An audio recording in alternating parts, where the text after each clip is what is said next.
So this is day 2 of the fast and it's the morning still and I feel amazing.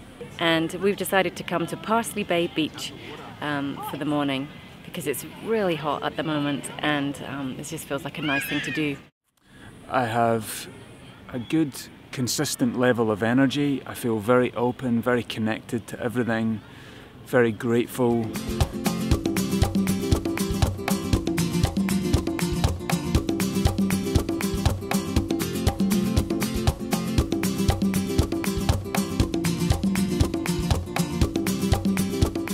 Had a fantastic swim in the sea, saw so many fish, tiny little fish, and there was cuttlefish, and there's just so much beauty happening.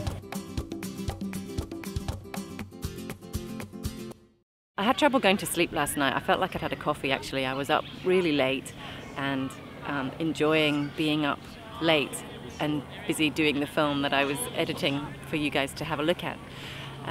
Then I came to bed and my legs were very, very sore last night. Like I was in so much pain. I didn't know whether I might have to quit the fast because it was so painful or whether I could just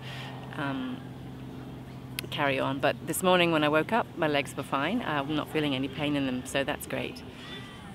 The other thing I'm seeing is that how sacred eating is and how amazing food is and how I've forgotten that. I've just, you know, sometimes I appreciate it, but most of the time I'm kind of just eating because it's kind of what I do.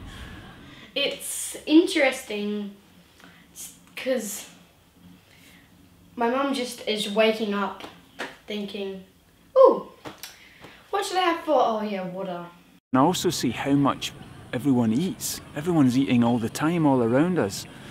And I don't necessarily think they're eating because it's to sustain the body. They're kind of eating because it's there and because it tastes great and it's convenient. And I suspect it's feeding something else inside of them. And Dad today, he apparently was making my sandwich when we were going out to the beach. And he had some mayonnaise on his finger, so he licked it. And then realised he's on a water fast. So I then got a glass of water and washed it out. But I'm not feeling excessively hungry this morning and it just feels like a beautiful day. It's been an amazing day today and I can only describe it as if it's like life has had the volume turned up on it in every sense. So sensorially, auditory, visually, everything has had the volume turned up and the clarity that I have is fantastic. I'm really enjoying. It's like my heart and my whole being and my brain and everything is just completely one system and I just look in and the answers are constantly there. And then we went and met my friend and colleague Gerard. It was quite strange to sit in a cafe and not buy anything to eat. And it's actually a pet hate of mine. I really don't like being in a cafe and not buying something because I feel like it's rude to the people who own the cafe. But anyway, I drank my water and Reese had something to eat and Gerard had something to eat. And Colin and I sat across from each other without anything to eat. And had a business meeting with Gerard and talked through a whole bunch of ideas and it was fantastic brainstorming with him.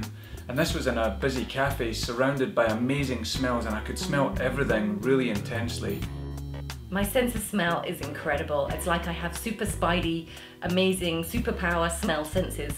Like I can smell everything from ages away. When the food was going past us in the cafe, I could smell exactly what was on the plate. The guy next door to us, on the next table along, was having a broccoli and I think cheese omelette, and I could smell every single one of those ingredients and I knew exactly what he was eating before I even looked at it. And there was only a few times I had a bit of a stomach earthquake happen where my stomach just went, you need to have some of that. So Alison, what are you making this dinner for? Oh, I'm making Reese's dinner now. It's kind of towards the end of the day and yeah, he's getting baked beans, which he had last night on toast, and he's also having them tonight though with fried eggs and toast. So it's not the most healthy of dinners, but he's loving it and I can tell you it seems amazing. It smells amazing. And then we came home and on coming home I felt quite depleted. It was like my energy just went down physically, and Ali and I both went for a snooze, which was really good. However, when I woke up, I just felt very jaggy. I just felt kind of jaggy with things, and there's been a few business related things going on in Ali's area of her work that I could see I was kind of pushing buttons in me, and it was lighting up more than usual. And so I was kind of flipping between getting annoyed at stuff and then at the same time seeing that I was annoyed and seeing that this is actually to do with my body and to do with what's going on there. So I was able to kind of pull back from it. So overall, it's been a very deep day, a very good day. I'm very pleased that I've done this fast. It's been a great experience so far. Overwhelmingly positive. There's lots to see, and there's so much to see and hear. It's all going on in here, and I really love that. And I've realised that this is the longest I've ever been in my whole life without eating. The only thing that I've noticed physically is that I have a slight headache that's been happening since we had a sleep in the afternoon, and I have a really furry tongue.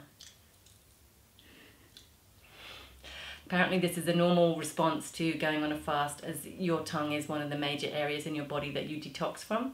So it's all good. I didn't think I could go for so long without eating and feel okay. That's one of the most amazing things for me, because I really thought I'd be feeling terrible by now, but I actually feel quite good. I can see that I feel a lot more peace inside of myself about most things in my life.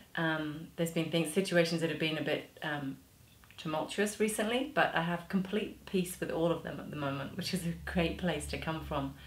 It's like somehow by not eating, I'm allowing everything that doesn't matter to leave from my body.